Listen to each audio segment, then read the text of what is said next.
to settle for me, unfortunately. So you won the drink off, huh? Yes. Did you see before the question? You know what it is? It's John, we give him the respect, but when it's post-fight, we all kind of are like, we're fearful of it. I don't know why. We don't, now we've got to, who has to do it? Who has to start?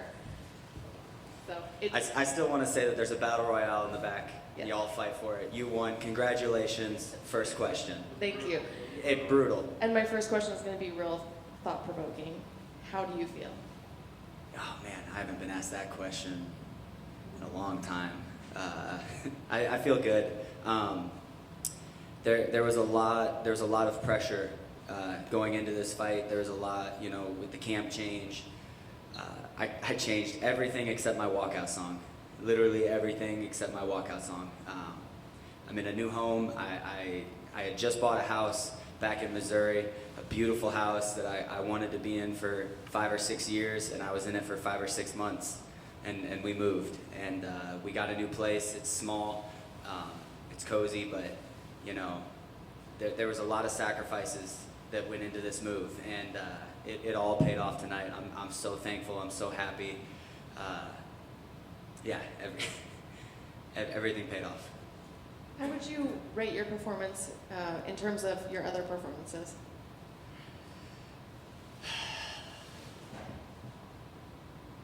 I don't know. I haven't watched it back yet. I'm my hardest critic. As soon as the fight got over, I thought, man, that was a bad performance. And then I thought, no, that was a really good performance. And then I got excited and kind of, I don't know. I'm gonna have to watch it back. I'll let you know in a week or two. It's very common. You guys come back here and you're always so hard on yourself. It seems so silly because we all enjoyed it. Yeah, but that's what it takes. As soon as you start getting complacent is when you start getting caught. My problem is I have trouble finding the enjoyment out of doing what I love. I love this. I loved every minute of that. Being in there was terrifying and awesome at the same time, and I have trouble remembering how great this sport is, and that I don't have to go to I'm 28 years old, and I don't have to go to a job that I hate every single day. I get to wake up next to the most beautiful woman in the world. I get to go to the most amazing gym in the world and train with the most amazing people in the world. And then I get to go home and eat cookies. Life is so good, and I need to take a step back and remember that sometimes. What kind of cookies? So I got the double stuffed fudge elf cookies waiting for me at home. Yeah, I know. I know how it goes. You didn't bring them here just in case? We can't, because I don't have the self-control to not eat them before the fight. So they're at home in Florida waiting for me. I also got some ice cream sandwiches waiting too. So it sounds like you really thought about this. I'm sure you think about every fight, but did it go the way you could have pictured in your mind that it would go? It honestly went exactly how I thought it was going to go. I know how tough Jared is. Every interview I have done, I have been nothing but respectful for Jared, and that's not that I am 100% honest when I talk. I don't trash talk. There's a reason why some fights it seems like I'm trash talking, and some fights it seems like I'm the most humble guy in the world. It's because I'm telling the truth about how I actually feel. I really think this guy sucks, or I really think this guy is really good and this is going to be a tough fight. I knew how tough this fight was going to be. I knew how good Jared was. Never been finished by submission in the UFC. I knew what I was in for. That's exactly how I thought it was going to go. There was a couple of mistakes at the beginning of the round, but I adjusted. And I'm really proud of the ability to adjust in between. Was there anything that surprised you about him? No, I think that everything, I thought he would try to knee me a little bit more. That's about it. The camp we were working on setting up our punches without just shooting in because we didn't want to run into knees and uppercuts. And he really didn't show a whole lot of that. And that might have been because I was doing what we worked on. So other than that, no, I think that's exactly what I thought it was going to be like. And I noticed there was some respect, when the fight ended. Did you guys speak to each other at all after? Yeah, we saw each other in the back, just, your basic crappy good jobs and hugs. And I like Jared a lot.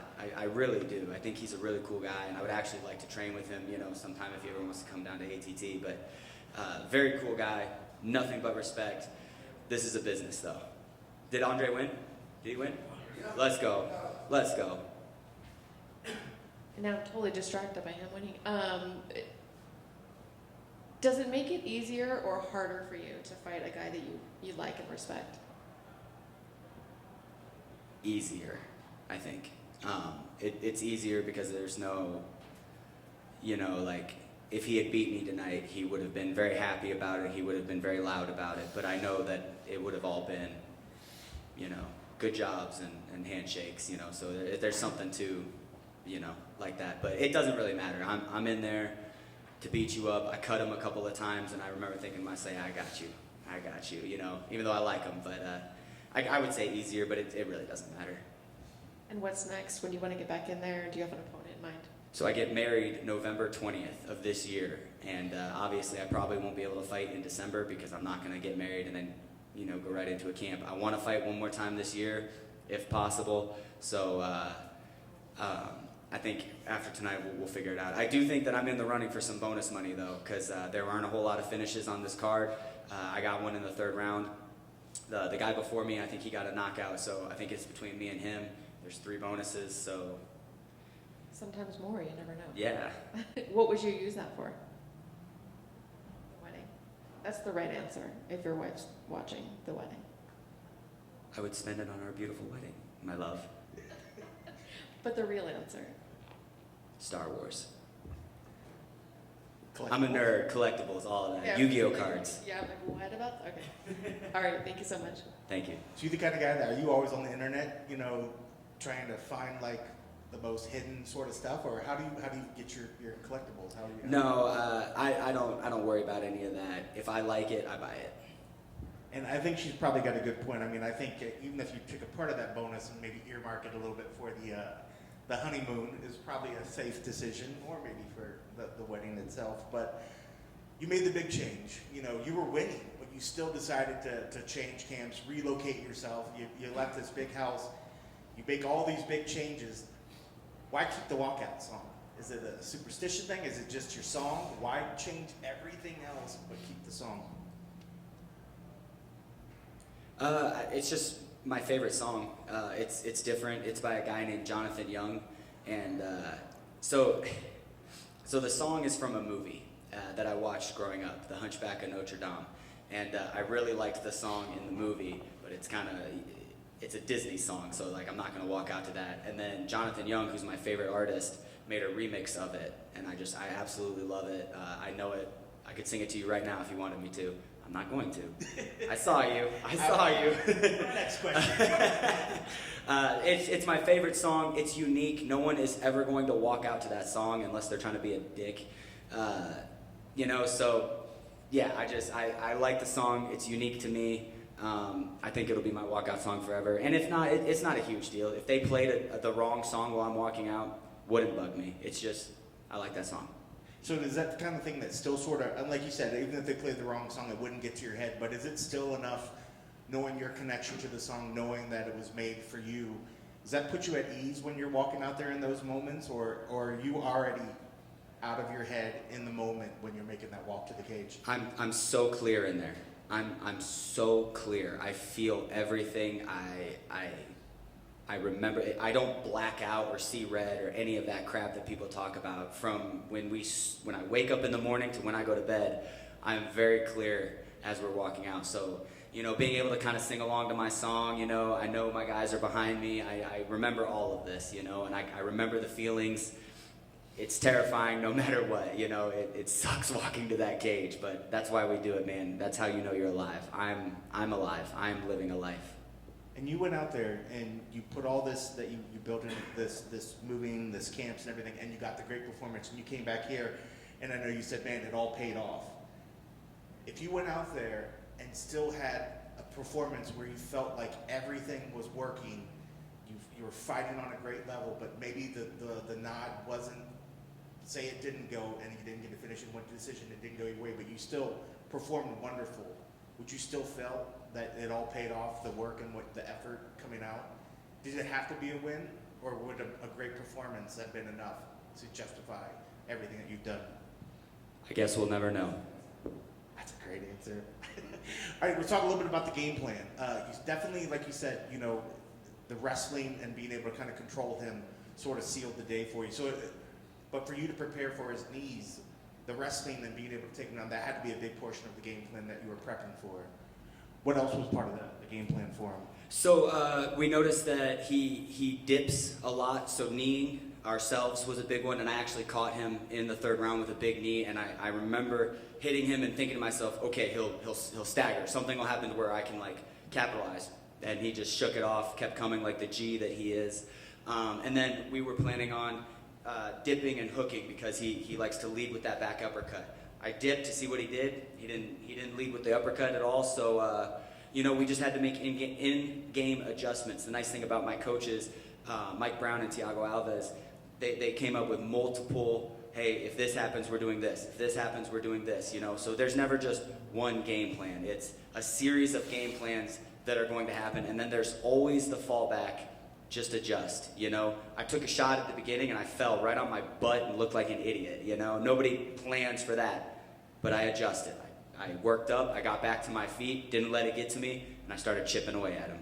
And I know the fight just happened, and it's probably hard to remember a lot of things. But going into that third, what sort of adjustments and things did your team tell you going into that third that you needed to do? They told me to put more punches together, 3-2s instead of just, I'm just kind of jabbing a little bit and then I would just throw my backhand. I think Thiago Alves told me to fake the front, throw the back, just putting more punches together. Mike Brown made sure to remind me punches before my takedowns, punches before my takedowns. We're not shooting blind. Everything leads with punches. We don't shoot if we're not punching. And then my training partner, Thiago Moises, was just reminding me how hard that we worked in this camp together, how hard we got after it, and I had 5 more minutes of push for everything that I've worked for to pay off. So it was a really, really great combination of motivating me, telling me what I needed to do, and keeping me calm in the same instance. I have my corner, and if they'll be in my corner again, this is the corner that I want every time I fight. That's awesome. And I guess last thing for me, and I guess maybe it's a credit to your opponent's toughness. It looked like, as much as you were putting it on him, it looked like his power and his heart were still right there all the way to the very end. Did he feel as strong at the very end as he did at the beginning? Absolutely, absolutely. But I expected that. I knew he was not going to go away. The whole camp, I kept telling myself, I am not going to finish this guy. I am not going to finish this guy. He is going to be in my face 24/7. I'm going to have to fight hard for 15 minutes. Obviously, I got the submission in the third. So happy about that. That's super awesome. But I was ready to fight those 15 minutes. In between the second and the third, I just kept telling myself, I'm up 2, we're going to go hard in this third. I'm up 2, we're going to go hard in this third. I'm going to win this round 2. There was a couple of worrying spots there, but I fought through them. I got the dub, and I got the finish. I'm super happy. And is that the necessary mentality you need to carry always further, that you're always going to be in there to the end? I mean, I know guys like, I want to go in there and get that knockout, but is the smart play to go in there expecting to be challenged from the beginning to the end? Yeah, I would think so. If you go into a fight expecting that you're going to fight for 15 or 25 minutes, I always think that's a better mentality than thinking you're going to get him out of there. Because if you don't get him out of there, that's going to be rough. But if you go in thinking you're not going to get him out there, then you do get him out of there, you're pleasantly surprised. So are you pleasantly surprised? I'm very, very happy with my performance. And I'm glad that it came in the third round. I know that sounds stupid, but I'm very glad that it came in the third round. I proved to these guys that last fight was a fluke. Not a fluke, but that last round of my last fight, that's never going to happen again. I can fight hard for 15 or 25 minutes, whatever it need be. And when you say that, prove to these guys, you're talking about the division or doubters, and you say you proved it. Who is that message to? Is that like to the division, like you have it all, or? Yes, all of the above. Awesome. Congrats on the win, man. Thank you so much. Stoked for your upcoming wedding as well. Thank you.